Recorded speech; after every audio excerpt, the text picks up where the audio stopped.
Hey everybody, I'm Jack Reeder with Future Pastimes, and I'm the designer of the Ekaz and Moritani expansion, which is the third expansion for the classic Dune board game published by Gale Force 9, the 2019 edition. In this video, I'm going to be talking about the three new Treachery cards that are part of that expansion.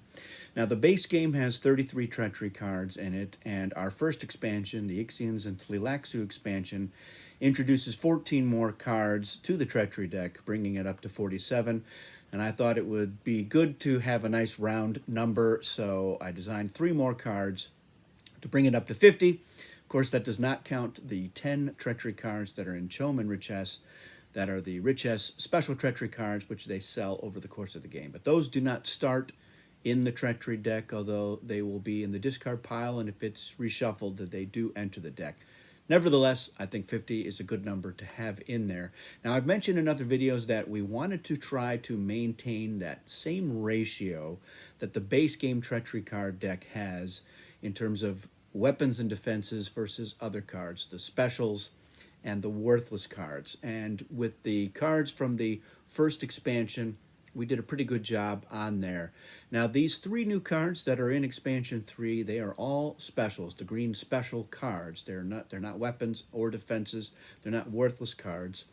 However, two of those three cards are cards that get played in your battle plan in place of a weapon or defense, and they can have a pretty big impact on a battle. So I feel pretty good about not really messing with the ratio very much. So even though they are all the specials, because two of them are battle plan cards, it almost feels like you're having a weapon or defense in there just in terms of the effect. So we'll get into what those effects are, and you'll see what I mean. The other thing that I'll mention for the artwork here, something that the playtesters noticed is that there are three characters that are depicted on all three of these cards, and the playtesters decided that these are the same three characters, which they began to refer to as the group of friends or the three companions. And it's almost like there's a linear story that's being told. And some of the playtesters have even suggested that they are the three cheap heroes, as two of them are male and one is female. I can neither confirm nor deny that, although I will be doing a future video with the artist to talk about the Easter eggs and the inspiration for the art and how it came about. So we'll get into it there. So with that in mind, let's look at those three cards. Now, our first card is the one card that is not part of a battle plan, so it's a normal special card, and that card is Recruits. So we've recruited our three friends, and the way this card works is it is a card that's going to double your free revival, but it's everybody's free revival. So this is a card that's going to benefit everyone. So unlike the Tleilaxu Gola, which is a good card for getting forces out of the tanks, you can get 5 of your forces or a leader out with that card. Recruits is going to benefit everybody. So doubling of the free revivals, and on top of that, it is going to increase the revival limit to 7 forces, and that is irrespective of having the Tleilaxu in the game. Now, the Tleilaxu can increase the revival limits from 3 to 5, but Recruits bumps it up to 7, and there's nothing that Tleilaxu can do about that. In some cases, they may make more spice, in some cases less, because of the free revival. But factions like the Emperor and the Bene Gesserit and the Spacing Guild, they're doubling their free revival. Just means they go from 1 to 2.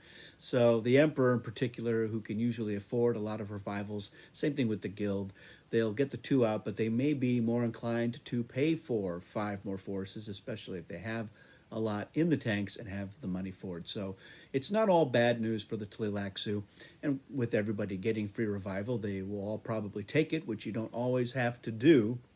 So this is a good card for somebody to catch up if they have had a lot of losses. They maybe went for the win and were rebuffed, or they tried to prevent somebody else from winning and still had to take a lot of losses because of high dialing. So the tanks are, if a game goes more than a few turns, those tanks almost inevitably fill up quite a bit. So Recruits is a nice way to get those forces out. So that's our first card.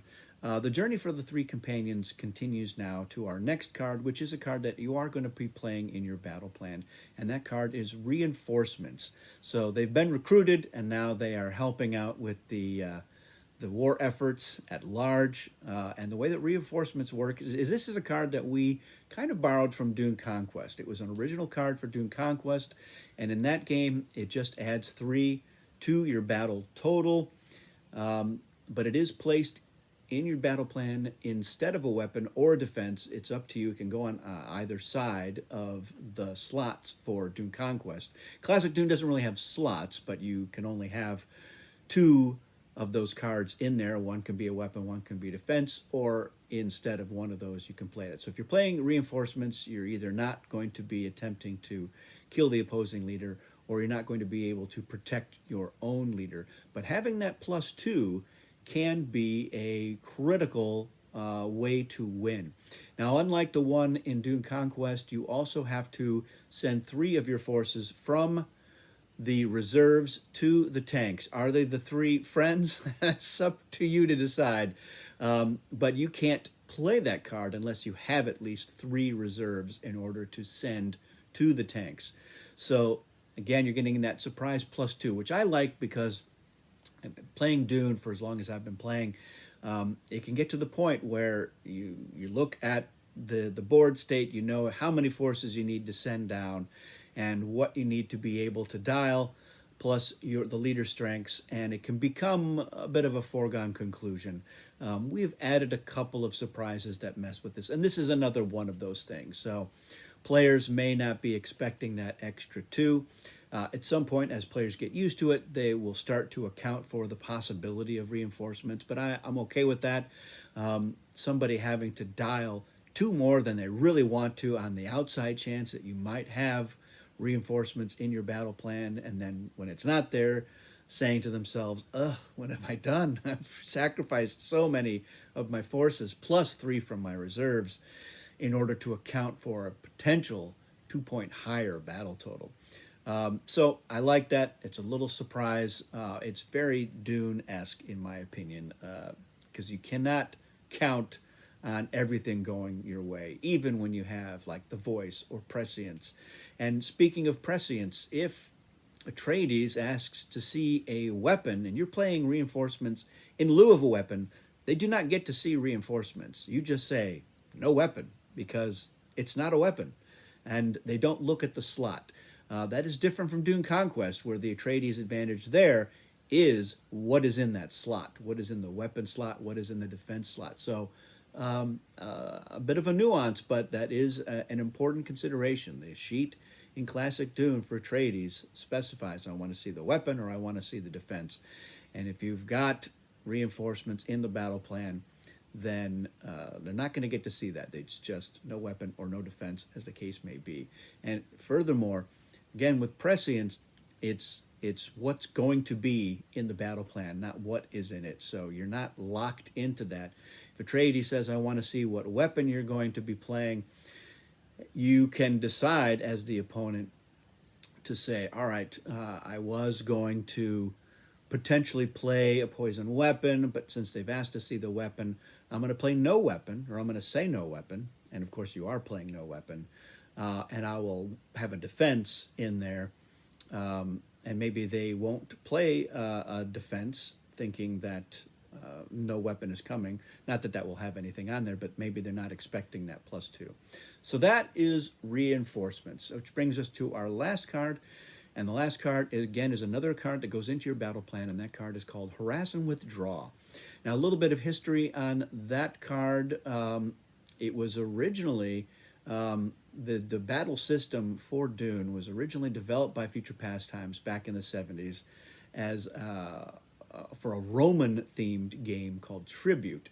So that battle system of sacrificing your forces and adding that number to a leader strength, but then there are weapons, comes from that. It was never published. Tribute never came about. It was right around that exact same time was when Avalon Hill said, how about a Dune game? And they said, you know what, why don't we just use this for the Dune game? But while they were doing that, they had this concept for a card called Harass and Withdraw. And I thought it would be fun to bring that back in. So the way this card works is it goes into the battle plan, and when you reveal your battle plans, all of your undialed forces return to your reserves rather than going to the tanks. So you're probably going to lose that battle, although it's not a certainty. It's still going to depend on the leaders and what the opponent dials. But the case is, the point of this card is that you're playing it to try to get that other player to dial a lot of their forces in hopes to, you come in with, say, 6 forces, and they're thinking, oh, you might be dialing a 5, so I've got to dial a 5, but you dialing a 0, and all of you guys just were harassing, and they got the heck out of there. And so that is, it's a sneaky card, and here we see again the 3 friends are doing that and getting away. So maybe they were not the sacrifices in the reinforcements card. Hard to say. It'll depend. Maybe Harass and Withdraw should come first and then reinforcements. I'm not sure how we want to play that out. But that's how that card works as well. So those are the 3 new Treachery cards that you can get. They all have their uses. They're not quite edge case uses. I think with recruits, you're looking for a lot of the times, when can you play it where it will benefit you the most and not the other players as much. It just depends on how things are going, and maybe if you have an ally, you can say, look, we can dial big, and then the next turn I'll play recruits so that we can get a lot of our forces out. The reinforcements, I think, is nice extra surprise for that +2 that a lot of players are not going to necessarily be expecting. And then the Harass and Withdraw can be a very effective card to put a little hurt on a very strong player.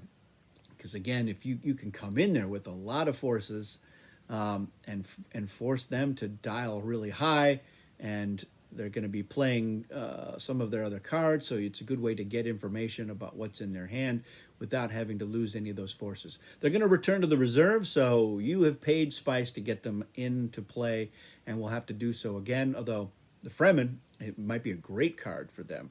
They can come in, harass and withdraw, and then it didn't cost them anything to come in the first place and won't cost them anything in the second place. So I like these cards, but let me know in the comments, what do you think of these cards? And when you get a chance to play with these cards in action, let me know how it goes and what the table thinks of those cards. And whether or not you're going to always include these 3 new Treachery cards in your Treachery deck. Will it become a modular experience? How do they compare against the 14 from the first expansion?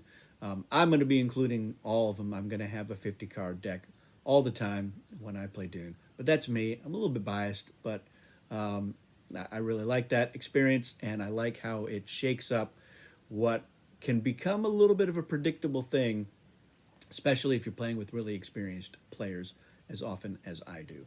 So that's it for this video. Thanks, everybody. We'll see you again soon.